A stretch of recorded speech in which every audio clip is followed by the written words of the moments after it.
In this video, I'm going to show you how to create a demo account in LiteFinance. Now, the first thing you have to do, you want to go to litefinance.org, which is their official website, and then here you want to hover over for beginners and click on open a demo account here at the very bottom.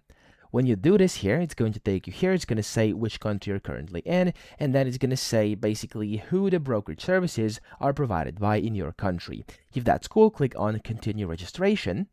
And after this, you'll be able to see your country, and you have to put in your date of birth and then click on continue.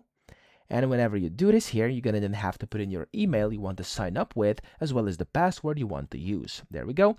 And then when you do these two things, you want to basically read and agree with different agreements, privacy policies, stuff like that. And then here you can also subscribe to the company newsletter if you want to, and then press continue. And after this, your account will be registered, and then you'll be, of course, granted access to this part over here, which is going to be pretty much your account. And in here, the first time you open it up, you'll be able to see I have some demo funds on here, and when you do deposit here, as you can see, you can just continue with a demo mode. And when you do this, you'll be able to go ahead and start trading when the markets are open using demo account. Okay, so that's how easy it is. I hope this video helped you out. If it did, please subscribe to the channel and help me out as well.